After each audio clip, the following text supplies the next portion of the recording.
एक इंसान उस सिस्टम के दबाव के नीचे टूट गया। उसने अपने आखिरी खत में लिखा कि अगर मैं हार जाऊं तो मेरी अस्थियां गटर में बहा देना। नमस्कार दोस्तों, ये कोई फिल्म स्क्रिप्ट नहीं है, बल्कि ये सच्चाई है। ये कहानी है अतुल सुभाष की, जो अपनी जिंदगी से हार गए, लेकिन हम सब के लिए कुछ सवाल छोड़ गए। दोस्तों, आज हम एक इस संवेदनशील मुद्दे पर बात करने वाले हैं जिसने हाल ही में पूरे देश को झकझोर कर रख दिया। दोस्तों, हम बात कर रहे हैं 34 वर्षीय अतुल सुभाष की, जिसने अपने आखिरी नोट में कई गंभीर आरोप लगाए।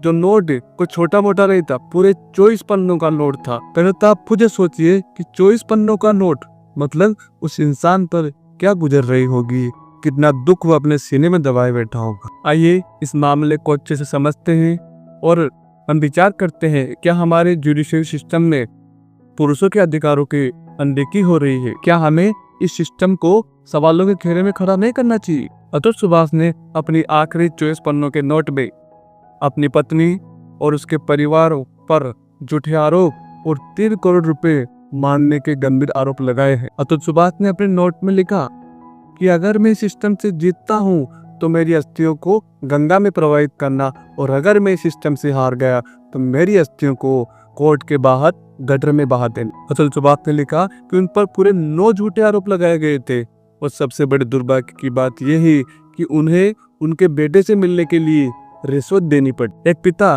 जो अपने बच्चे को गले लगाना चाहता है, उसे सब कुछ सहन करना पड़ा। लेकिन सवाल ये है कि हमारा सिस्टम किसके लिए काम कर रहा है? यदि किसी इंसान के पास सही सबूत है तो उसे न्याय क्यों नहीं मिल पा रहा है? क्या हमारा सिस्टम सही दिशा में काम कर रहा है? सिस्टम का सबसे बड़ा फेल्योर ये है कि किसी इंसान को न्याय पाने के लिए महीनों या सालों तक कोर्ट के चक्कर लगाने पड़ते हैं। अतुल ने लिखा कि उसने इन झूठे आरोपों से परेशान होकर अदालत में शिकायत की थी, लेकिन सवाल फिर वही खड़ा होता है कि क्या उसे त्वरित न्याय मिल पाया? क्या कभी उसने महसूस किया कि सिस्टम उसके साथ खड़ा है? जैसे एक महिला को न्याय दिलाने के लिए हमारा सिस्टम त्वरित कार्य करता है, तो क्या पुरुषों को भी त्वरित न्याय की उम्मीद नहीं होनी चाहिए? एक सवाल है कि जब कोई महिला घरेलू हिंसा से पीड़ित होकर शिकायत करती है तो सिस्टम तुरंत हरकत में आ जाता है।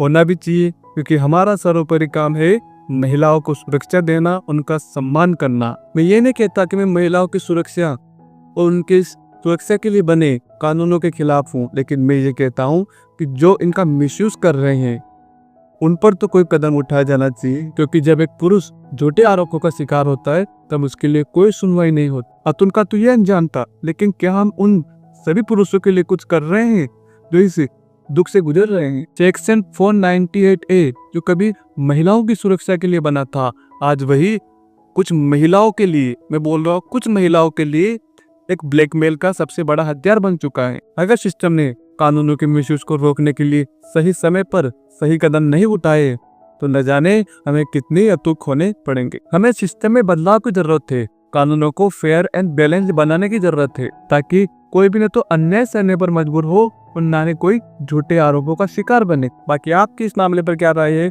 कमेंट करके जरूर बताएं। वीडियो को ज्यादा शेयर करें अपने हर दोस्त तक, ताकि हम जागरूकता फैला सके। बहुत बहुत धन्यवाद वीडियो को अंत तक देखने के लिए। चैनल को सब्सक्राइब करिएगा। जय हिंद, जय भारत।